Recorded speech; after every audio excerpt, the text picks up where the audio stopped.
Welcome to the Geek's Guide to the Galaxy. Hosted by John Joseph Adams and David Barr Kirtley. Hi, this is Dave. And this is John. And welcome to episode 12 of Geek's Guide to the Galaxy. Today we'll be talking to Corey Olsen. He's the host of the popular Tolkien Professor podcast. He's a professor at Washington College where he teaches courses on Chaucer, courtly love, Arthurian literature, the Bible, Greco-Roman mythology, and a full semester course on the works of Tolkien. I'm kind of disappointed that it's Greco-Roman mythology and not Greco-Roman wrestling, because he kind of looks like he could do some wrestling. Boy, I just totally lost my train of thought there. So I just came across this podcast randomly and just started listening to it, and I really, really enjoy it. Corey is just really, really enthusiastic when he talks about Tolkien, and I'm always just really interested. When people are really enthusiastic, that always makes me interested in whatever they're talking about. And so right now he's teaching his Tolkien class, and he's recording all of his lectures, so you can listen to his lectures and listen to the students asking questions. And I guess he's actually set up a forum on the website where you can actually go and sort of interact and ask questions along with the students and be involved in the discussion. I haven't actually checked that out myself, but it certainly sounds interesting. And so he has a lot of ideas about doing outreach between academia and the general public that I think are really, really cool. And we'll talk about that a little bit in this interview. And then stick around after the interview when John and I will be talking about all things Hobbit related, including chatting about Del Toro's upcoming adaptation of The Hobbit. All right, so let's get Corey on the phone. Hello. Hi, this is Dave and John from Geek's Guide to the Galaxy. Hi. So thanks for joining us on the show. Hey, no problem. So how did you get interested in medieval literature, and what appeals to you about it? I actually ultimately blame my interest in medieval literature on Tolkien. I kind of grew up with Tolkien, and I was just really drawn to medieval literature pretty much as soon as I read it. The first work of medieval lit I ever read was Sir Thomas Malory, and I just kind of happened across a Middle English edition. Goodness knows why my town library had a Middle English edition of Malory, but they did, and I just happened across it one day and was just so astounded by the language of it. The strangeness of it and the kind of wonder of it was just really striking. But I really think that part of what really sort of solidified it, when I went on to study medieval literature, there was something always very familiar and comfortable with it. My students, what I always have a hard time with, well, what all medieval lit professors have a hard time with, is trying to get modern students to kind of get past their own reservations and just the alien quality of medieval literature. Medieval people just thought so much differently than we do, and the world was so different to them, and it just feels weird. I mean, very few people would pick up any work of medieval literature just to read for pleasure, because it's always a lot of work to kind of get into it and to think about it, because they thought so differently and wrote so differently from what we expect and the kind of stories that we like to hear. But I didn't have that hard a time with it when I picked it up, and I think largely that was because of Tolkien. Tolkien's world is very medieval in its perspective, and being very familiar with Tolkien's world, there was a lot of stuff in medieval literature that just felt, rather than feeling alien, really felt familiar. Tolkien's works are still modern works. There are many aspects of them that are very much more like modern novels than like medieval texts, but at the same time, there's so much in just the general ethos of his writings, which is very, very much true to the medieval spirit, and really made it seem really kind of homey and comfortable for me when I first started reading it. So what are some of the biggest misconceptions that people have about the medieval world? Well, the biggest problem that I would point to is what both Tolkien and C.S. Lewis in conversation with each other called chronological snobbery.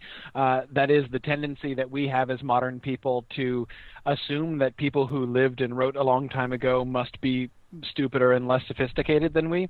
And this is a very natural kind of conclusion. People don't usually actually work it out logically, but if we believe, as modern people tend to believe, in a kind of sort of pseudo-Darwinian idea of progress and evolution, that people are getting smarter, faster, stronger all the time, therefore the logical, though implicit often, extension of that is that people who lived a long time ago were slower, weaker, dumber, smaller than we.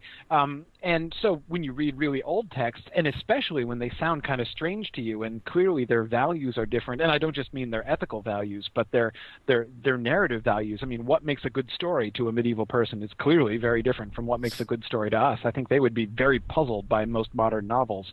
Puzzled in the sense of, like, why would anyone want to read something like this, I think. But anyway, so people tend to, when they look back on old authors, to basically make assumptions, whether they realize it or not, make assumptions that they either were or sort of must have been pretty stupid. And some of this has been actively furthered by some serious misconceptions that were encouraged, actually, especially in the 19th century. For instance, the idea that in the Middle Ages they believed the Earth was flat. Nobody ever believed the Earth was flat. They knew the Earth was round. All the heavens were a series of concentric spheres. They knew that from ancient Greece onwards. There's never been a time in Western Europe when it was a predominant idea that the world was flat. But most modern people all assume, so they're, the flat Earth and the Dark Ages and everything, and so they sort of imagine people just kind of stumbling around and beating each other with clubs, and that's really frustrating. I mean, it's because the fact is, when you read the work of a medieval author, you are almost always confronting somebody who is very much smarter and more sophisticated than you, and sometimes you can recognize that. I mean, if you read Chaucer, for instance, with any sensitivity, you can pretty quickly pick up on the fact that this guy is just running circles around you and just toying with you, and I mean, but that's just kind of Chaucer. He loves playing games with his audience like that.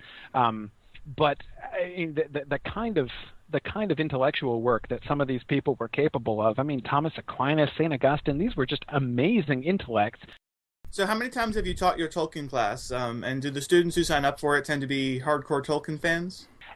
It's actually a mix. When I first offered the Tolkien course, which was, I think, in the spring of '06, I've only been teaching at my college now. This is my 6th year, and I'm teaching my Tolkien class for the 3rd time now. I've taught it every other year.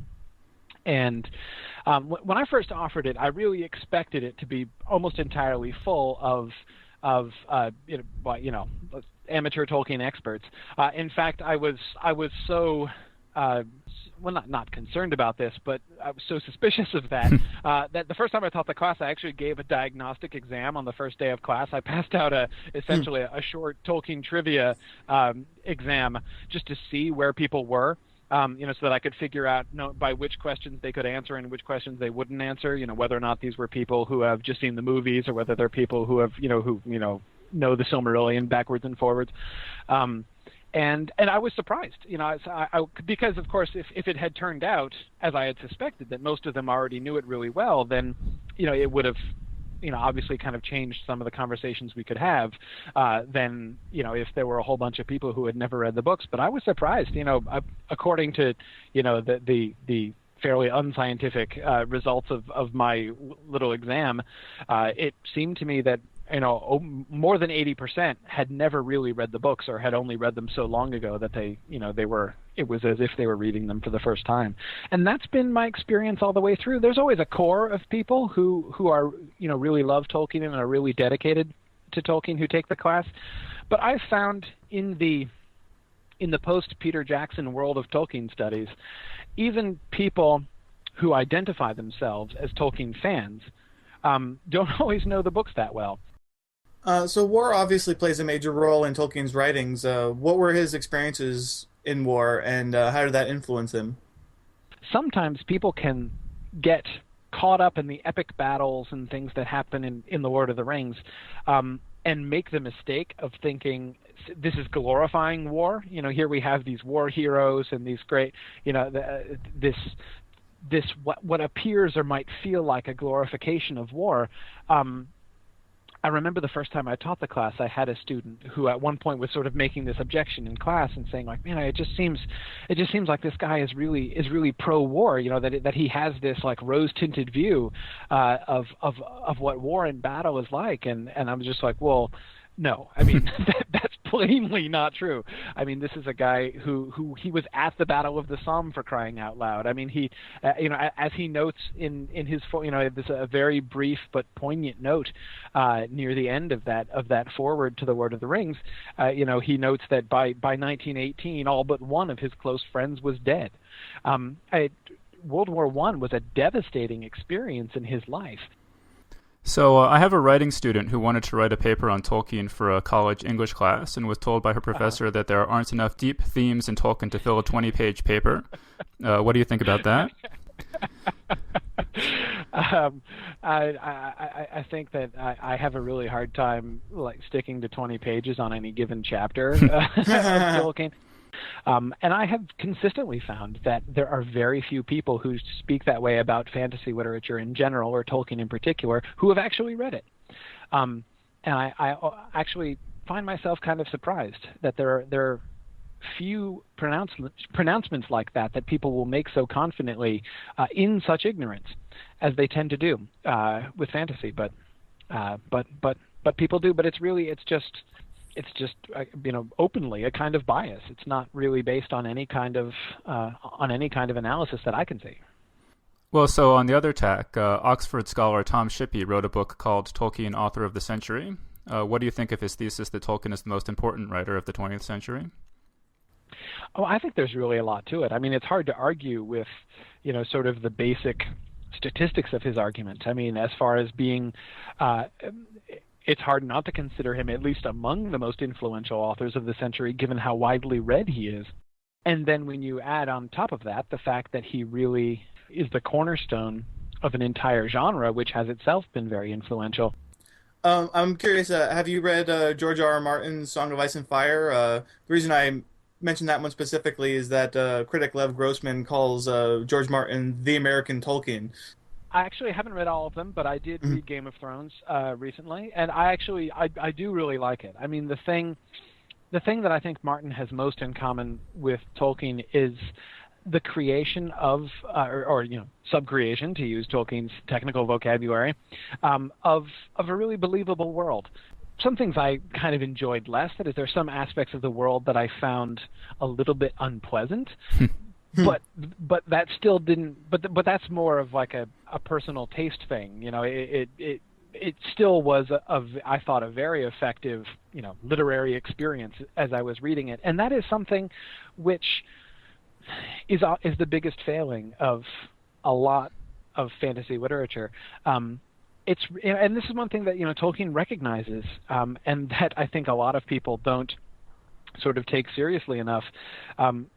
While he, in his essay on fairy stories, while he's making claims and saying that fantasy literature is some of the greatest and most important literature, some of the purest kind of artistic undertaking that a human being can do, he also recognizes it's peculiarly difficult to do. I mean, to do well, to succeed in doing.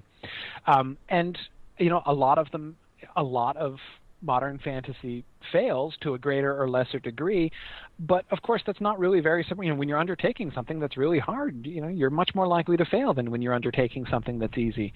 In a fantasy, a work of fantasy, you have you have the same challenges, all of the same challenges that face a work of realistic fiction, but another enormous, large additional challenge on top of that, which is to create a new world with new rules. The thing that I am most impressed by in Tolkien's accomplishment in The Hobbit is how he eases the reader into that world. It's a difficult thing to do, and it's very delicately done by Tolkien. And I have to say, actually, I think Martin does a really good job with that too. The tone is very different, of course, from The Hobbit, but he also, I thought, did a really good job of introducing us kind of piece by piece to the world, and the way that as you're reading through the first book, Game of Thrones, this large and complex world continues to kind of open gradually out around you until by the end you have a pretty good sense of this very large and complex geographical, political, metaphysical system. I want to see where it goes yet. I'm hoping this summer to catch up with the series as far as it's gone. We're all hoping to see where it goes. Yeah, that's what I've heard. It's one of the reasons I've not been in a hurry, because I've been told I have no need to be in a hurry. So, I mentioned that I listened to your podcast, and I'm still a little bit confused on this one point. Do Balrogs have wings? I believe that it's pretty clear that Balrogs do not have wings, but it's very understandable why people would think that they did, because Tolkien uses a metaphor. The crux of the issue, of course, comes in the Bridge of Khazad-dûm when there's the Balrog is both a shadow and a flame. Famously, his own dark power spreads out from him in the visible form of shadow, and Tolkien, when the Balrog comes out to meet Gandalf on the bridge of Khazad-dûm, Tolkien first describes the shadow coming out from the Balrog as being like wings. That is, he uses a simile to compare the shadow to wings. And then in the next paragraph, takes that simile and makes it into a metaphor. That is, just says, and then the Balrog's wings surrounded Gandalf. That is, the shadow, which was like wings, and he's now using a metaphor. So people read that and they're like, hey, look, see, he has wings, ignoring the fact that he's about to plummet to his death, which presumably a winged creature would not do. It gives you the opportunity to engage in careful reading with people and to really be looking at, the patterns of how Tolkien is using words. And goodness, in my own classes, when I have students writing papers for me, I have to beg, plead, and coerce them into doing that. One of my goals is always trying to get my students look carefully at the words, read the passage really carefully, pay careful attention to what is really there. And the people who are arguing that Balrogs have wings are already doing that. I mean, I think they're mistaken, but they're already doing that important thing. And of course, it also gives an opportunity to talk about his use of language, especially his inveterate tendency to use words in senses other than the one that is now current in the 20th century. You mentioned that Tolkien loved words and probably spent as much time as anyone ever has thinking about words and the sounds of words. But then in the Lord of the Rings, he gives two of the major villains names that are very easily confusable, particularly by my mom, Sauron and Saruman. That, I think, is an example of Tolkien being so immersed in language and in linguistics that things just don't even occur to him. I mean, he would never think of confusing those two things. In his mind, they wouldn't even be similar. We can see this kind of thing. I mean, the famous example that my students always chuckle about when I teach the Silmarillion is the name of the hill that the elven city Tirion is on, which is Tuna, Tuna, and even puts the stress on the U so that sometimes people will pronounce it and want to make it sound fancier by calling it Tuna, but it's clearly supposed to be pronounced Tuna, and and so this always makes my students giggle. But it seems pretty clear that he wasn't thinking about fish when he when he named it that. That he was thinking of the etymologies of the word in the Elvish dialects and it just didn't. I feel pretty confident that it just did not strike him that was also a simple English word that it would create a kind of pun. So a lot of readers seem to hate Tom Bombadil, who sometimes seems like the Jar Jar Binks of Lord of the Rings. Tolkien himself. Tolkien himself, I think, expressed some reservations about the character. But what do you think of Tom Bombadil? I think Tom Bombadil is brilliant. I mean, he is certainly strange. I mean, I one of the other things that I would really commend Peter Jackson for is cutting Tom Bombadil. Not because I don't like him, but because I think it would have been absolutely futile and almost certainly disastrous to try to represent Tom Bombadil in film. I mean, what on earth could you think about a person on screen who is always skipping and jumping around and singing about the color of his own clothing? I mean, it just it would absolutely not. He would look like an idiot on film. One of the things that I think you have to do in order to appreciate Tom Bombadil in The Fellowship of the Ring is read it aloud or listen to it aloud. And when you do, one of the things that you notice is that Tom Bombadil always speaks in verse. Even when what he's saying is represented on the page in prose, it is always in verse, and you can always read his words to the same rhythm of the song that he's always singing, the Ho Tom Bombadillo verse. And a lot of his language represented in prose, as I said, on the page, but still lyrical in its melodies and rhythm, is really quite beautiful. And he, the effect that he has on the hobbits in the story, they often kind of zone out and are taken into visual fantasies when they're listening to him talk, and sometimes fall asleep and wake up hours later. He actually has that same effect on me. But it's supposed to be in a good way. What did you think of the Peter Jackson Lord of the Rings movies, and what do you think about Guillermo del Toro's upcoming adaptation of The Hobbit? As I've read more medieval literature, especially studying the Arthurian tradition, I've become sort of more and more sensitive to this. In the Middle Ages, they did a whole lot of just retelling stories. When you were an author looking for material, to write the next great poem on in the Middle Ages, the last thing you did is what a modern person would do. That is, the last thing you would do is actually look for something new, like, oh, I want to tell a story that no one has ever told before. No. I mean, you would instead want to go to retell something that had been told lots of times. To make stuff up was actually a vice, not a virtue. And many medieval authors would actually fake sources. Like, that is, they would pretend that they weren't making something up. They would pretend they were just translating it, even when they weren't. So in the medieval tradition, there's this very robust tradition of retelling stories and looking at how those stories change and what new versions of the stories emphasize. Really, it's a really interesting and rich study, and so that's what when I talk to my students about the films, it's one of the things that I always try to emphasize. It's not a question of, are they screwing Tolkien up? Are they getting Tolkien wrong? It's not a question of right or wrong. The films. The first thing you have to sort of realize is that the films are they're a retelling of the story. They're not the books just put on screen. So it's not a question of right or wrong. This is a new version of the story, told in a different medium, and many years afterwards by different authors. They are, of course, they have many things in common with, but it's not just Tolkien made into film.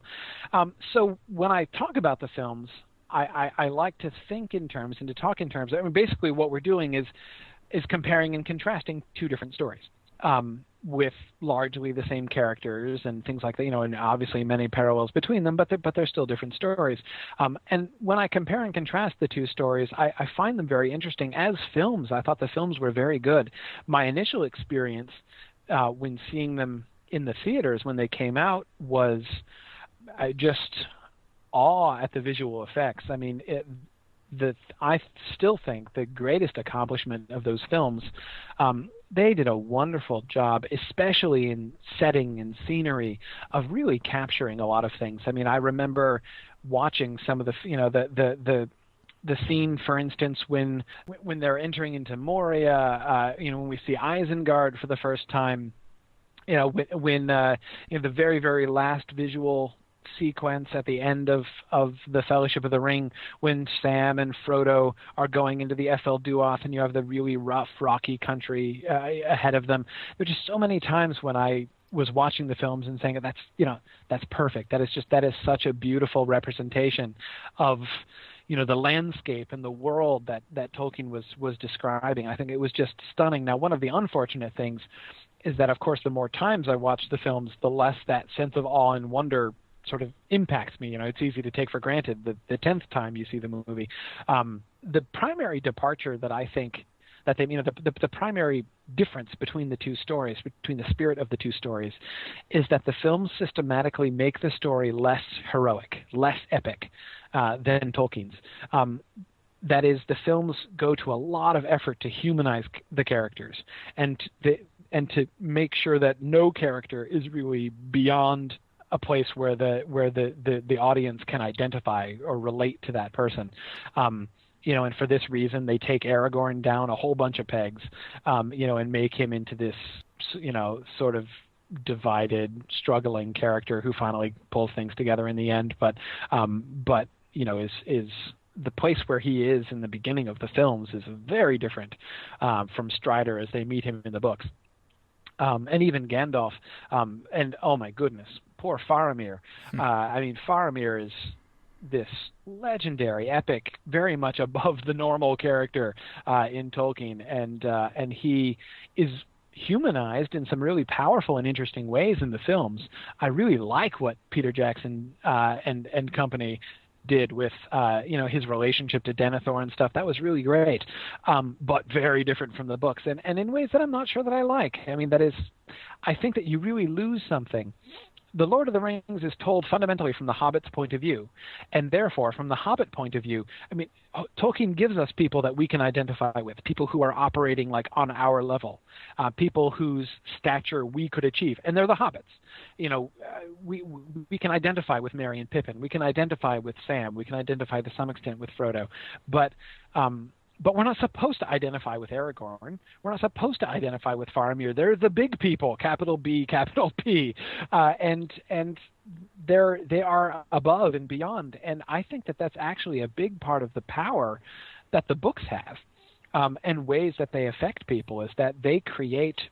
There is a mythological impact of the story in the books, which the movies really lose because they try to bring everything down to the level of, almost everybody in the movie is on some level, still kind of like an average guy at heart. And, no one is just absolutely heroic. And that I think is a little bit sad. As far as the Hobbit films, well, it'll be interesting. They have a serious balancing act to perform in The Hobbit. And I think the primary thing, and I talk about this a little bit in the very first of my Hobbit lectures, that I don't really envy the project of making a Hobbit film following the Lord of the Rings films, because, everyone is going to be expecting a big epic film. And if you were to do a film that follows the spirit of the book, it would seem simplistic, silly, and childish, as The Hobbit as a book often is simplistic, silly, and childish, or at least sounds that way or comes off that way. And so I think pretty much the only choice that you have in making those films is to make them, to sort of render that story in an epic mode, which is going to be therefore wildly untrue to the tone of the story. So I think I would predict that there are going to be far more people who get very offended and will complain about the films and say, and talk about the violence that they're doing to the books, because they're going to have to depart from the spirit of the books in some pretty radical ways, of the book, that is. They're planning 2 films, and I believe, my understanding, I don't, I haven't seen the script, I have no idea, but my understanding of what they're doing with the Hobbit films is to really try to place this, the plot of the Hobbit, that is the story of the quest for the Lonely Mountain of Bilbo and the dwarves, within the larger narrative framework of what else is going on in Middle-earth at that time. That is, like, the story of the Rings of Power as we get it at the end of the Silmarillion, or as we see it contextualized in the appendices of the Lord of the Rings. And that, there's, I think, something that's very worthwhile about that project. Of course, Tolkien himself spent a lot of time going back and integrating the Hobbit into the larger story that he was telling, and the larger world that he had fleshed out. Because, of course, he published The Hobbit in 1937, almost 20 years before the Lord of the Rings began to come out. And a lot of revising and recontextualizing needed to happen in order to integrate those things within the same broad historical story. So a film which accomplishes that, is in its way kind of in the spirit of what Tolkien was doing at the end of his career. But I think there are going to be some people that it's going to be hard to sell that to, and it's going to be easy to it would be easy to kind of take it over and push it in a direction which just moves in very different directions from the way that Tolkien's stories do. So I'll be interested to see how they manage that. So if listeners are interested in Tolkien scholarship, what sort of books, journals, or conferences should they know about? Well, let's see. With books, I mean, you've already mentioned Tom Shippey's book, J.R.R. Tolkien, Author of the Century. And that's certainly, Shippey is certainly a great place to start. There are a bunch of other that are, really excellent scholars and really important thinkers on this who still write very approachably. I would certainly recommend Doug Anderson's annotated Hobbit. He wrote it's an edition of the Hobbit that has his annotations around it, which contains a lot of really cool stuff about the changes the story went through, and a lot of the sources and analogs to the story. It's very interesting. There are some other critics whose work I very much admire, like Verlin Flieger and Michael Trout. But conferences, well, I mean, the big one that I would plug right now, as I've been plugging, is one that I'm going to be appearing at along with a bunch of other Tolkien scholars in August, the Festival in the Shire, which is taking place in Wales in August. And that is going to be an amazing thing. I'm really excited about that because, I mean, one of the things about attending Tolkien conferences, you tend to get most of the time one thing or another. That is either a fan convention or a scholarly conference. And scholarly conferences tend to be pretty boring and therefore not very interesting for most people to go to. In fact, many of them not even very interesting for scholars to go to. And then, fan conventions, which can be very fun and very dynamic, but often don't have, a really strong intellectual component. And I really admire what they're doing in the Festival of the Shire, which is really kind of bringing all of these different elements together into one big event.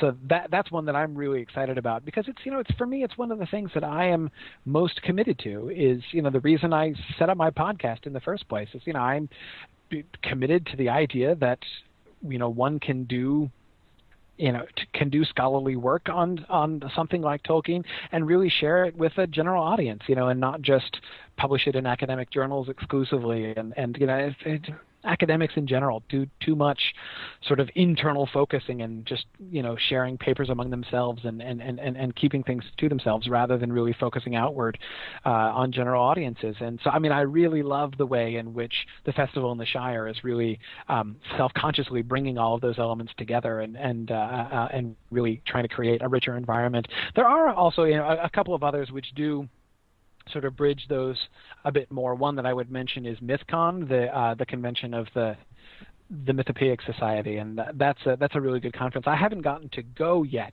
I always am hoping to go and haven't quite made it yet, but I've heard great things about it. Okay, great. Well, Corey Olsen, the Tolkien professor, thanks so much for joining us on Geek's Guide to the Galaxy. Thanks for having me. It was fun. And that was our interview. So thanks so much to Corey for joining us on the show, setting us straight on Balrogs. Actually, one thing he needs to set us straight on, too, is our pronunciation, because for my entire life, I've always thought of it as J.R.R. Tolkien, but Corey says Tolkien, and he is the Tolkien professor, so I'm sure he's right. So it's going to be hard to change a lifetime's worth of habit, but I am going to try very hard to say Tolkien from now on, although I'm sure I'll sort of just alternate.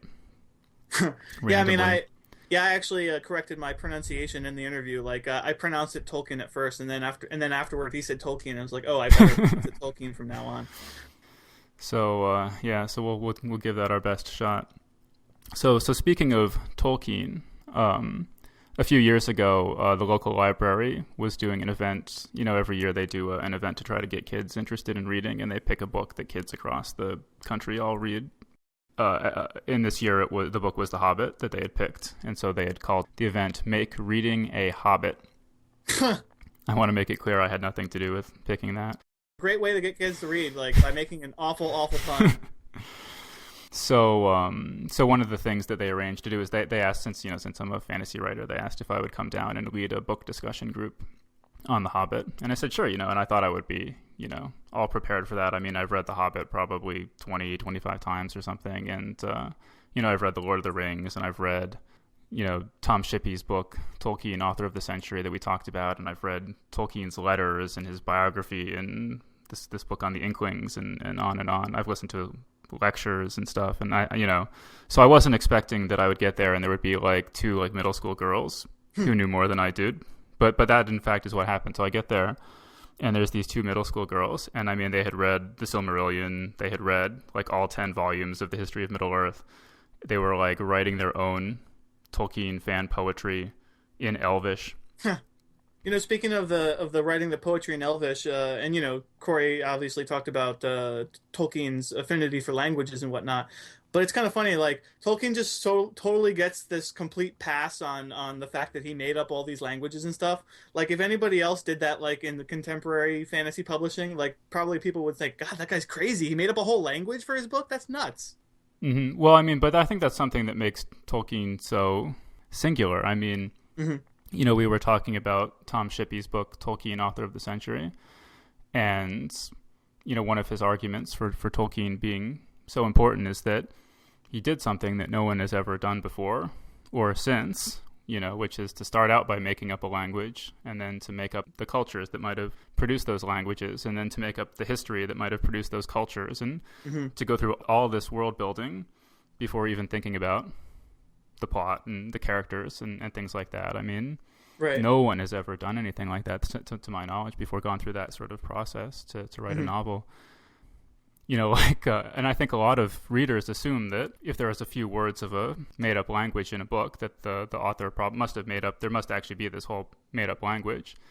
And so like I've heard George R. R. Martin say, that people will ask him for a just like a dictionary of the Dothraki language or Valyrian or whatever. And he says, I'm not a philologist like Tolkien. I'm a professional fiction writer. And, I don't have as much time to do the stuff as he did. And, right now there are 8 words in Dothraki because those are the 8 I needed for the book. And when I need a 9th one, I'll make up the 9th one, But, like with this event at the library, with these girls who were just huge Tolkien fans. We had just a great discussion, and at the end of the event, people were just wondering, they're like, who are you anyway? And I had a couple of copies of Realms of Fantasy magazine with my stories in them, so I was showing them to people, and these girls were just like blown away. They're like, wow, there are actually like whole magazines devoted to fantasy, and they were so excited. And a lot of times people will take the low circulation numbers of the short fiction magazines as evidence that people, particularly young people, aren't interested in reading short fiction. And I always think of that, and I'm just absolutely convinced that there are huge numbers of people out there who would just love to read those sorts of magazines if they just knew that they existed. Oh, sure. Yeah, no, I think that definitely that's a huge problem, is that it's the obscurity factor, not irrelevance. It's plenty of people who would be interested. It's just that it is incredibly hard to discover the magazines. I mean, I know when I was growing up, we didn't have any Barnes & Noble near me at the time, and so all I had was the Walden books, and the magazine section is so relatively small that they didn't have any short fiction magazines. So, I mean, the only way you would discover them is if you read an anthology and like sort of pay attention to the header notes and or the copyright page to see where stories may have originally appeared and stuff like that. But then, like, again, finding them is another issue. Of course, now we have the internet, so like if you actually hear of a magazine, you can go look it up. So I mentioned Tom Shippey's book, Tolkien, Author of the Century, and so I wanted to get your reaction about, do you agree with that? Who do you think might be considered the author of the century? And I don't want to put you in an uncomfortable position or anything, so I'm just going to remove myself from consideration right off the bat. Right. Well, that's kind of you. I was going to ask, well, I mean, I don't want to step on any toes, Dave, but yeah, I mean, as far as influence goes, it is a perfectly reasonable argument to make for Tolkien. I mean, no one else comes to mind who is like, more of a influence on, literature in the 21st century or 20th century. But yeah, no, I don't know. It's an interesting question. I don't know. I mean, do you have any alternate suggestions as to who?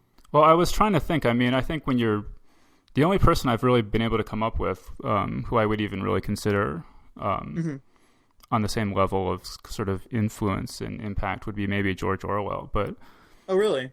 even him, I don't think really.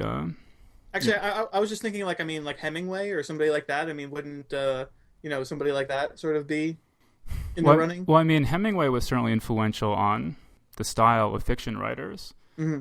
but did he have any impact on politics? Did he have any impact on society? I mean, what makes somebody I mean, like Orwell? I mean, people mention 1984. I mean, you can't. Mm-hmm. You just gave us this whole apparatus for thinking about totalitarianism and the extent of laws and things like that. And Tolkien was so important. Like the Lord of the Rings was almost like the Bible of the early environmental movement. Mm. And so it seems like when you're evaluating an author's importance, it's not just their impact on literature, but their impact on the world that you have to take into consideration. So, I mean, it's obviously a big topic, but maybe if people have their own opinions, they can post comments about this on our comments thread. But just for us, since I grew up reading books full of elves and dwarves and Mm-hmm. playing video games full of elves and dwarves and so on, it's almost impossible for me to imagine a world without Tolkien, a sort of culture without Tolkien. I don't have a whole lot of time to play video games these days, but I still try to kind of keep up on the scene and what's coming out and stuff. And so when I'm in the bookstore, I'll just kind of browse through the video game magazines, and you flip through them and just look at the artwork and stuff, and it's just like page after page. It's just like sexy elf, space marine, sexy elf, space marine, Yeah. And so I'm kind of like, wow. I mean, I don't know if we would have the same kind of image of elves that we do without Tolkien, but it's certainly not a given that we would. And, as far as the Space Marine thing goes, I mean, it seems like you can trace that kind of back to Doom, to James Cameron's Aliens, to Heinlein's Starship Troopers. Mm-hmm. And so I sort of wonder, as far as video games go, it's kind of a side topic, but if there had been no Tolkien and there had been no Heinlein, would we have the iconography of video games so dominated by elves and space marines? Like Voltaire said, if God didn't exist, it would be necessary for us to invent him. Mm-hmm. And I sort of wonder, do video games just need elves and space marines so badly that they become a kind of like archetype that they exert almost this magnetic influence that video game makers, would come to them regardless? Or could we have a video game landscape that was entirely different? I mean, like in Alan Moore's Watchmen, he sort of assumes that in a world in which superheroes really existed, people wouldn't want to read comic books about superheroes because it wouldn't be that kind of imaginative thrill. And so he imagines everyone in the Watchmen universe reads pirate comic books.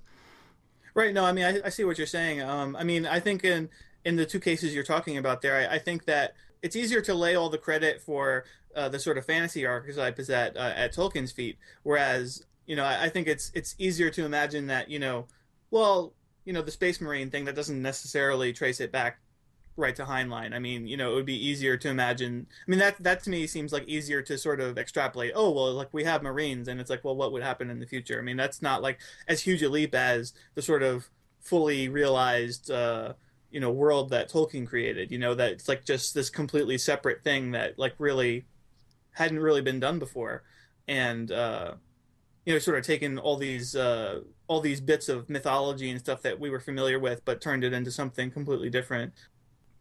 I do notice that there seems to be kind of a generational difference when it comes to Tolkien, because when we were growing up, I mean, Tolkien was obviously a major presence, in our reading and in the culture and stuff, but there were tons of other fantasy books around, and so Tolkien didn't have this kind of singular place that I feel like he had for people of our parents' generation. I mean, like when Bob Salvatore, he writes the sort of Drizzt Stewart and Dark Elf books, which actually the first one, Homeland, I really, really like. But, he was one of the instructors who came to Odyssey when I was there. And he just said, when he was in college, he was, I think, a journalism major or something. And there was a big snowstorm over, sort of around Christmas, and the whole campus was shut down for a week, and there was really nothing to do.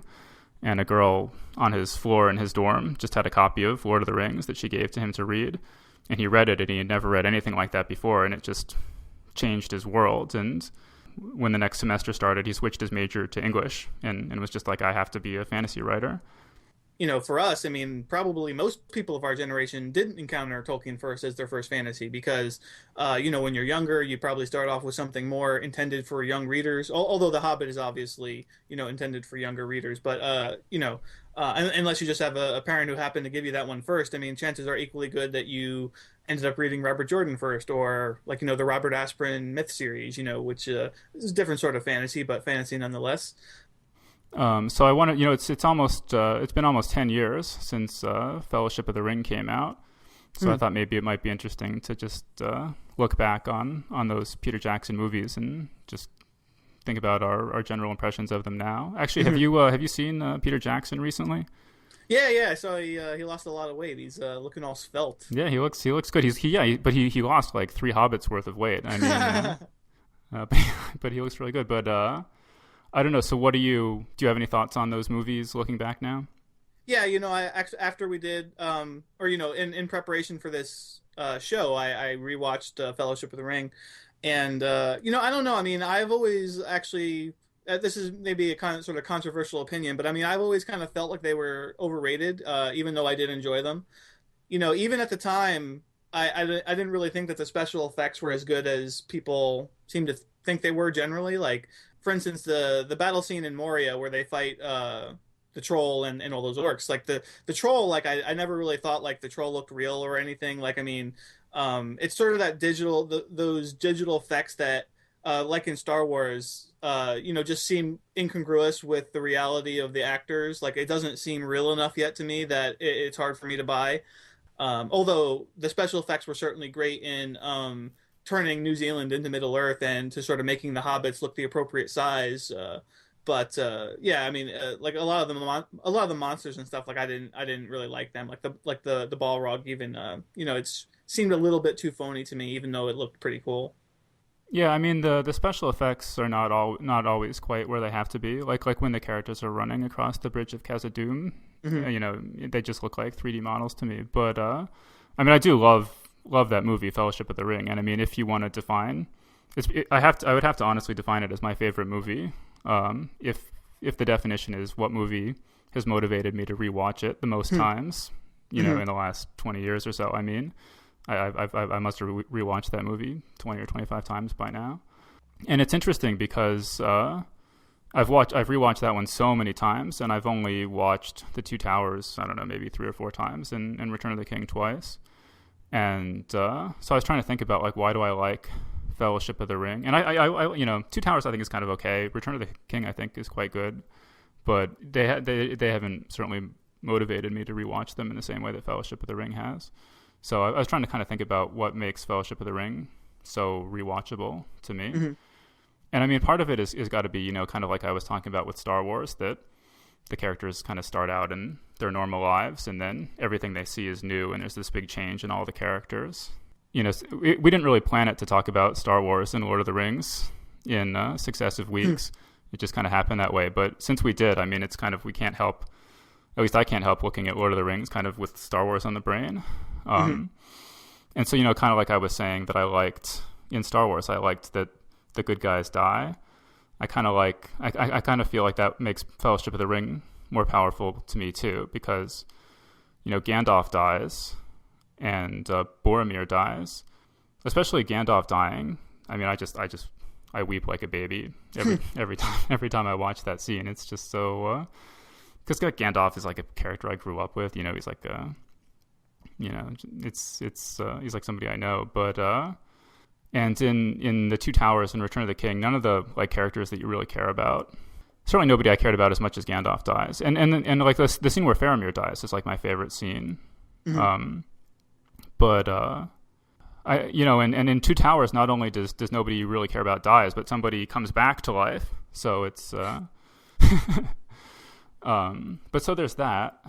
But I think just for me, I kind of like I mean, as someone who just grew up, as I was saying, you know, reading books about elves and dwarves and playing Dungeons and Dragons and stuff, just watching Fellowship of the Ring was so thrilling to me to just see that kind of dungeon crawl depicted on film in a really intelligent, like artistic, sort of ambitious kind of way. I mean, because, you know, if I were to list my favorite, you know, epic fantasy / sword and sorcery type movie, right, it would be Fellowship of the Ring. And then like my second, I'm not even sure what it, like, I have trouble even thinking of good candidates. I mean, I'm sure there are some, but I mean, there was just such a dearth of good movies in that vein before Lord of the Rings came along. Right. Well, I mean, if The Princess Bride counts, I mean, that's always been my favorite movie for a long time. But when you mentioned D&D, that actually reminds me, like, when I was just rewatching Fellowship of the Ring, I was so struck how much it seems like a D&D adventure. And obviously, Dungeons and Dragons was heavily inspired by Lord of the Rings, to the point where, like, you know, kind of it was like ripping them off. And they even had a race in Dungeons and Dragons called Hobbits, where I think they must have got sued or something, and because they had to change it to halflings or whatever. Yeah, you know, I mean, just watching, like, you know, them go through the mines of Moria, like, I mean, that's such a D&D adventure, like, right there, just like on screen. That's like the closest I've ever seen to D&D come to life in a movie. Although actually, I think it kind of suffers by comparison to that, because I've played so many D&D adventures and I've read so many sort of D&D novels and other epic fantasies, that, like, when I'm watching Fellowship of the Ring or rereading it or whatever, you know, I mean, those scenes, they just seem like, God, this is such a D&D adventure. And because I'm saying it suffers, because a lot of D&D adventures, while they're fun and they're cool, there's like this element of randomness that just doesn't really strike me the right way in terms of plotting. Like, I mean, for instance, because it's like, okay, well, here's a random encounter, and like this sort of Balrog, it just sort of shows up out of nowhere, and you're like, well, okay.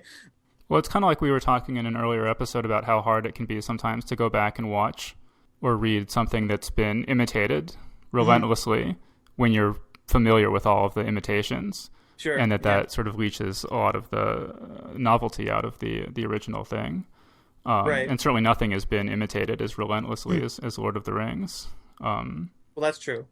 But like in terms of the Star Wars parallels, I mean, I must have noticed this in the past, but I'd kind of forgotten it. But there's such a parallel between Gandalf dying in Fellowship of the Ring and Obi-Wan Kenobi dying in, you know, A New Hope. And it works really well, I think. I mean, just from a writing perspective, you know, when I'm reading student writing, you know, by far the biggest problem I have with student writing is that there are no complications in the story, meaning that nothing ever happens that fundamentally alters the situation for the worse. And usually in a good story, you know, you have to have numerous complications so that, like, right before the climax, the worst complications of all have all happened, and the situation has never been worse than it is right now. And so when the characters, assuming the story has a happy ending, when the characters sort of climb out of that, you know, pit of despair, it's all the more powerful. And so in a lot of student writing, there will just the situation will remain essentially static, and incidents will happen. You know, so like the characters, they might go through the mines of Moria and fight some monsters and stuff, but when they emerge on the other side, nothing has really changed. And in Fellowship of the Ring, you know, when Gandalf dies, I mean, up until that point, you know, there'd been this wise old man, and anytime they needed to know what to do, they could basically ask him and be confident that he would give them good advice. And when he dies, everything's changed, because now you have all these younger, much less experienced characters who have to make decisions for themselves. And that pattern kind of continues throughout Fellowship of the Ring, where Frodo is stripped of Gandalf and he's stripped of Boromir and Aragorn, and he has Sam along, but you know, he has to become a lot more self-reliant than he had been at the beginning of the story.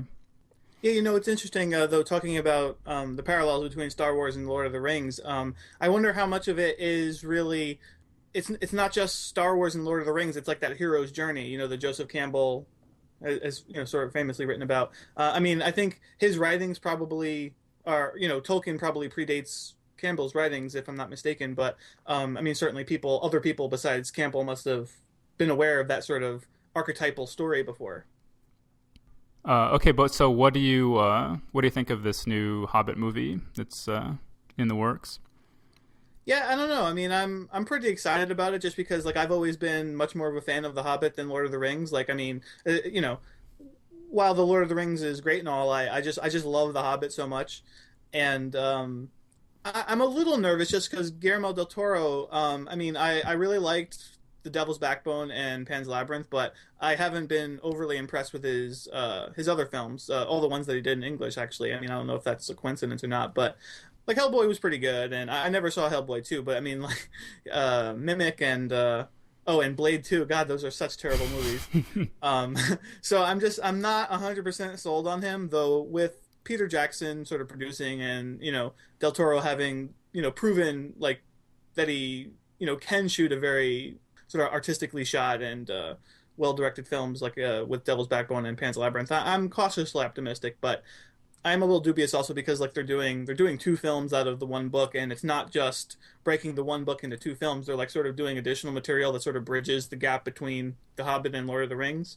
So I think that's going to be more difficult to pull off. All of Guillermo del Toro's movies that I've seen, I've had no complaints about the directing. You know, I mean, I like the cinematography and the costume design and stuff has just been superlative. I actually quite enjoyed Hellboy 2. I mean, I had some issues with it, but I just really loved the character Prince Nuada. He's sort of the villain, but he's a very sort of sympathetic villain, and he's very kind of arrogant and sensitive and sort of misguidedly idealistic. And until they give me a Nine Princes in Amber movie, that's sort of the closest I've seen to a kind of Nine Princes in Amber sort of character in a fantasy movie like that. I'm really excited to see what Del Toro does with just the visuals. And that was actually, I was a little disappointed to read, they're trying to, I guess, have real continuity with the Lord of the Rings films and get as many of the same actors back and stuff like that. And it hadn't actually occurred to me that they would do that. But like, it sounds like they're going to try to get, Elrond back and... Right, Ian McKellen is back as Gandalf. Ian McKellen, right, is back as Gandalf. It's unfortunate about Elrond. I just, like, he was like the worst part of the movies, I thought. Like, I just hate... what's his name? Hugo Weaving. Hugo Weaving. I just hate him so much. Well, it was funny. I was joking that when you see him kind of in the prologue sequence in Fellowship of the Ring, you're like, wow, geez, even 3,000 years ago, didn't this guy have any hair? I don't know. It's probably a leftover resentment from The Matrix, because I really, really hated him in The Matrix. But it's like every time I saw Elrond, I expected him to say like Mr. Anderson like at the end of every sentence.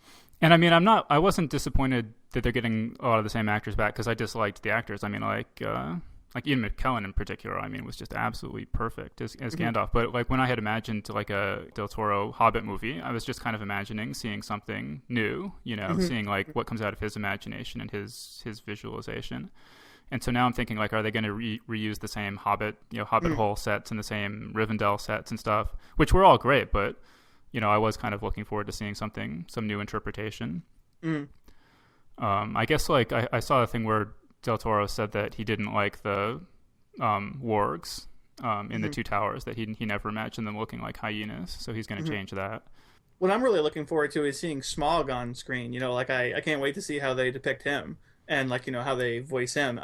One of the things I really remember about The Hobbit, like from when I was a kid, my stepdad had some sort of, I don't know, it was like some sort of record that had like voice work from The Hobbit. It wasn't like an audiobook, but it was like some sort of early precursor to audiobooks or something. I don't know what it was, but it had a lot of the dialogue from like Lord of the Rings on it, and so like it had this just like awesome reading of Smaug, just like, sounding so booming and villainous. I always remembered that, and I'm looking forward to seeing how they do that on the film. Yeah, I mean, Smaug is just such a great character, but again, like you were saying, like that the special effects aren't quite there. Like with the cave troll and stuff. I mean, that's the thing I'm really nervous about, is are they going to be able to create a dragon that, doesn't just look like a big CG effect? Yeah.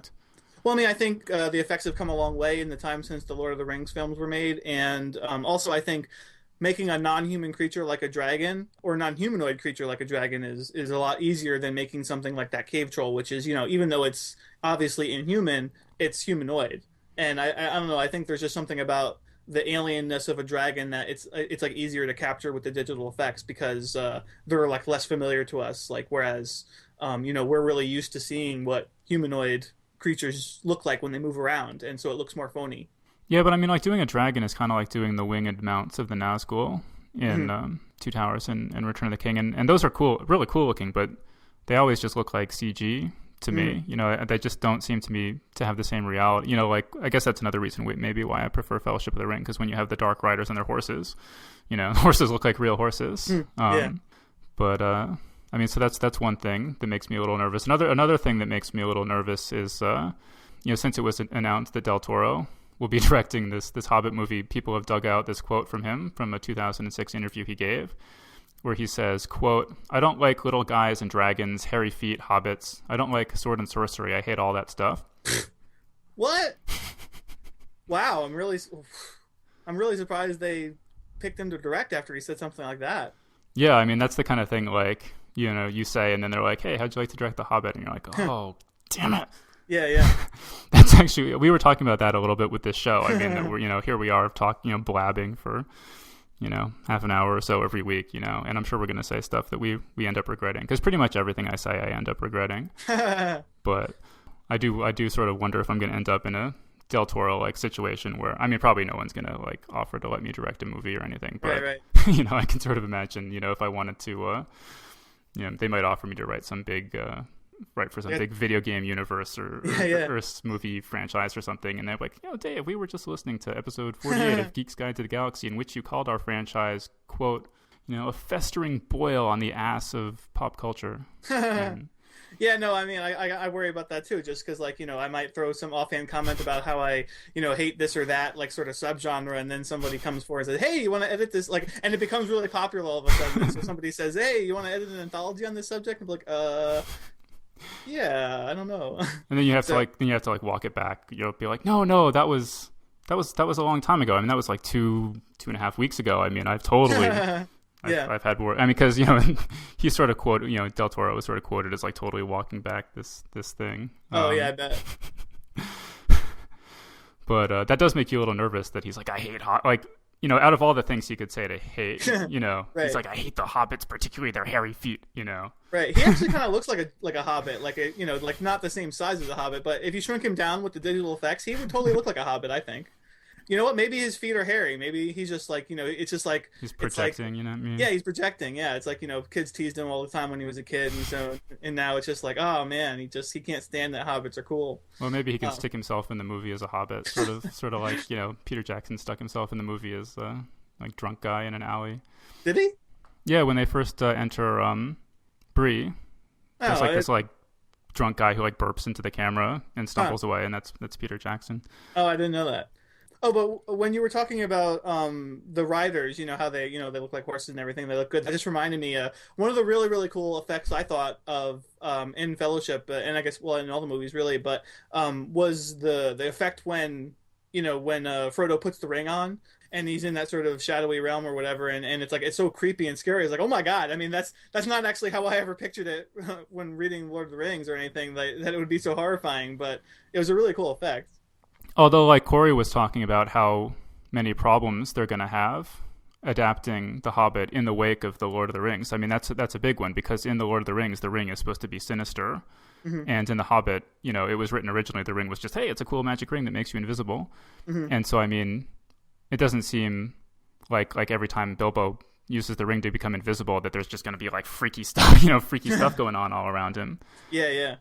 Actually, I mean, Corey was saying that how did he refer to The Hobbit? Like, often comes across as simplistic, silly, and childish, or something like that. Yeah. And that's them's fighting words, as far as I'm concerned. Because like you, I actually do prefer The Hobbit to The Lord of the Rings. Although it's probably just because I am myself simplistic, silly, and childish. Childish for sure. Anyway, but it actually, I mean, I was thinking about this, and I mean, it actually seems to me that you could argue that The Hobbit is actually more complex in a way than Lord of the Rings, in the sense that, like there was kind of an interesting interview on the DVD special features with Peter Jackson where he was saying, what people always say at Lord of the Rings, they always describe it as this great, classic struggle of good versus evil, and he's like, I actually don't agree with that. I think it's so much more than that, with which I agree with, but you can certainly understand why people tend to think of it as a struggle between good and evil, because You know, you have like the Sauron is like he's literally called the Dark Lord, and you know, he lives near a volcano called Mount Doom and stuff. I mean, there's no question that he's a bad guy. And most of the characters, I mean, you can basically tell who's good and who's bad, and you know, there's certainly shades of gray and complexities, but it is, you know, there is to a substantial extent, it is, you know, there's good guys and bad guys. Whereas the Hobbit is not like that at all. I mean, nobody ever describes the Hobbit as like a classic battle of good versus evil, because, and that's always what I've loved about it, is how wonderfully morally ambiguous the ending becomes. You know, like they get to the Lonely Mountain, and you would think like, okay, the dwarves, they seem, you know, they seem basically like the good guys, you know, but so they get to the mountain, and you know, it turns out that the dwarves really have no plan for how they're gonna kill the dragon, and they kind of just want Bilbo to do everything, and you know, are happy when he steals the chalice, and then get mad at him when this upsets the dragon, and then you know, the dragon goes on a rampage, and you know, the humans have to kill the dragon, and then they show up at the mountain and say, you know, we've all been killed, you know, half of us have been killed by this dragon, and we think it would be fair for you to give us some of the dragon's treasure. And Thorin says, nah, forget it, this is our treasure, this is our birthright, we're not giving it to you. And you know, and it's very complicated. You know, both sides have legitimate points. And Bilbo, you know, he initially steals the Arkenstone of Thrain just because he's kind of greedy, but then he gives it to the humans, and suddenly, you know, he's switched sides, and now the dwarves kind of seem like bad guys, and the humans kind of seem like good guys for the most part. And then, you know, and you sort of, I mean, in a simple story, you would expect, you know, they kill the dragon and they get the treasure and they live happily ever after, basically. But the story becomes so much more complicated than that. And then armies all start descending, fighting over the treasure as soon as the dragon's dead. And it's this, I don't know, I think real kind of wonderful realpolitik thing. It was sort of making me think how, you know, in Return of the King, in the movie, there's the part where Aragorn is crowned and everyone cheers, and orchid blossoms or something are falling out of the sky, and you know, and the audience is cheering, and half of them are like halfway to the door, and then the movie keeps going, and everyone's kind of like, whoa, wait, there's more. You know, everyone who hasn't read the book is like, whoa, what, there's more? I thought that was the end. And then there's a much more complex, conflicted, ambiguous end that comes after that. And I sort of wonder how many people in the movie theater are going to be like halfway to the door, you know, when the dragon's dead and they're all celebrating. You know, are there going to be the same sorts of complaints like, oh, there's too many endings here, you know? Yeah. I was going to say, I was actually just thinking, you know, should we talk about the, you know, the animated versions, like the animated version of The Hobbit and Lord of the Rings? If I recall correctly, the animated version of The Hobbit is pretty good, but the animated version of Lord of the Rings is bad. Is that right? I have very fond memories of the animated version of the Hobbit. I think that record I was talking about may actually just be like sort of dialogue from the movie, you know, the animated movie. Come to think of it, but I was like actually going to ask you. I don't remember which one it is, but is it in The Hobbit or in Lord of the Rings where the orcs sing "Where there's a whip, there's a way"? Because I mean, that's like it was just like it's like kind of so ridiculous, and I always remembered it. From seeing it as a kid. Like, do you remember that? I think that's in The Hobbit. I mean, I think that's maybe the song that they sing, you know, that the goblins sing goblins, in the Misty Mountains after they've captured, you know, the dwarves. Yeah, I actually quite like a lot of the songs in The Hobbit. I never really watched the Lord of the Rings animated movie just because my parents, you know, hated it so much, and they sort of, you know, warned me off of it. Yeah. I gather what happened is that Ralph Bakshi I honestly think what happened is that he ran out of money halfway through, and so released it, not making it at all clear that this was just the first half. And so everyone who went to see it just assumed it was the whole story, and so it, you know, it gets like halfway through and it just ends, and people were really, really angry. Oh, and actually, I was going to ask too. You know, so in Fellowship of the Ring, I didn't remember this part, but you know, at some point, Bilbo gives Frodo a copy of his book, and it's like, you know, called you know, There or Back Again, which is the alternate title of The Hobbit. So is that like, was that in Lord of the Rings in the book? I don't remember. And if so, is that like sort of the first example of an author plugging his own work in a new volume of his books? Yeah, well, actually, I was just listening to, you know, the most recent Tolkien Professor podcast. He was kind of talking about some of this stuff. And it was really interesting. I had not been aware of all of this before. But basically, yeah, within the within the constructed reality of The Lord of the Rings, The Hobbit is a book that Bilbo writes called There and Back Again, A Hobbit's Adventure or something like that. Mm-hmm. And actually there's this really interesting thing where, when Tolkien originally wrote The Hobbit, like I was saying earlier, the ring that Bilbo finds was just like this cool magic ring that turns you invisible, and it had no, the rest of the mythology regarding the ring hadn't been worked out. And so when Bilbo and Gollum do this riddle contest, Bilbo wins, and then Gollum is like, "Wow, I'd love to give you my ring, but I can't seem to find it." And Bilbo's like, "Don't worry about it." Mm-hmm. And Gollum says, "Well, can I make it up to you? Can I just show you the exit?" And Bilbo says, "Sure," and they just part on good terms, And so then after Tolkien was writing the Lord of the Rings, he was like 2/3 of the way through it or something, and he starts thinking about the Hobbit, and it's like, wow, this is not consistent at all. This is not how Gollum would behave with if the ring is the one ring. And so he actually I think released a couple of different editions of the Hobbit, rewriting stuff to make it more consistent with the developing mythology.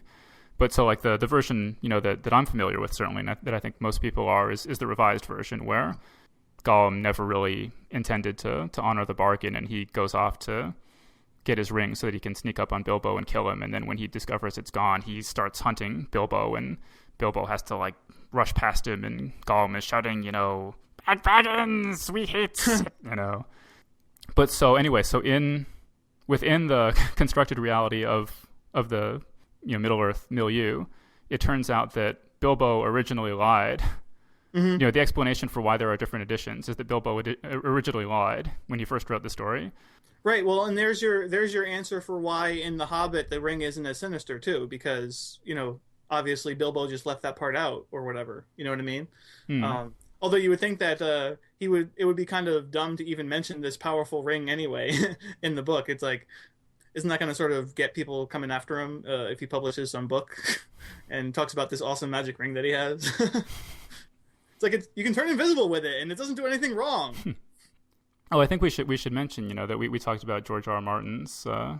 We asked Corey about George R. R. Martin a little bit, and it's just been announced that George R. R. Martin's Game of Thrones has been greenlit by HBO, so it's going to series, and this news will probably be 2 weeks old or something by the time people are actually listening to this episode. So I don't want you to think that we're like that far behind the times. We're very conscientious, and we record these episodes well ahead of time, at least so far. But one thing it made me think of is that I've heard George R. R. Martin say that he's been working on this Song of Ice and Fire for I think like 25 or 30 years since he initially got the idea. Mm-hmm. And he was just like thinking about the first book, for 5 or 6 years or something before, he actually got a chance to write it. But so it's got, so he says, there are decisions that he made, all these years ago that he wishes he could change now, but he can't because they've already, appeared in print. Yeah. And he says, wow, I wish I was just independently wealthy and I could just write the whole series and then release it and, make everything consistent rather than having to work within these things that are already sort of set in stone. Mm-hmm. So I've heard him talk about that, but then I'm like, well, wait, Tolkien just completely rewrote The Hobbit, to make it fit later stuff. So could other authors do that as well? Oh yeah, no, other authors do it all the time. Stephen King actually, he reworked a lot of The Dark Tower, and they re-released the first book to add in elements that to sort of make it more consistent with stuff he added later on. And of course, that's sort of a similar situation where he'd been working on that for 30 years, and so and there was like a huge gap in time between writing books like 4 and 5, and then the 5, 6, and 7. So he's a different writer at that point, and he had sort of came up with different ideas, and so that's not unheard of. And Orson Scott Card recently sort of retconned some of the Ender's Game history in the recent direct sequel to Ender's Game. So. Yeah, there's nothing stopping from Martin from doing that. Although I would prefer that authors just work within the framework they've already established, because I think that in general, just kind of it'll make it better, because it's like, well, you can't, if there's things that happen in history, you can't just go and change history. You have to deal with the consequences that have come before. It makes it harder for the writer, but I think in the end, it's more rewarding for the reader. How should Tolkien have have dealt with this once he decided to make Bilbo's ring this really, really powerful, sinister ring? Should he not have rewritten The Hobbit then, or not have? Yeah, I don't know. I mean, it's hard to say. I mean, I haven't, I guess I only read the revised edition, so it's harder for me to say, but it certainly would raise complications for, having the Lord of the Rings and the Hobbit, work together well if he didn't do that. So, I mean, it's hard to say. I mean, sort of another issue with authors going back and fiddling with stuff is, you might get like the dreaded Lucas effect, right? Yeah, Where, people get really attached to the creation the way it is, and then the creator comes back and says, actually, I just didn't have the budget to do it right the first time. Here's, how I think it ought to really be. And you're like, wow, this is horrible. Yeah. Yeah, but speaking of speaking of the Song of Ice and Fire series on HBO, I mean, I really, because I've read the series, or, I've read a couple books in the series and I really love it. And I mean, I'm really optimistic that it could be like the greatest, work of visual narrative epic fantasy ever, just like, whether television or film.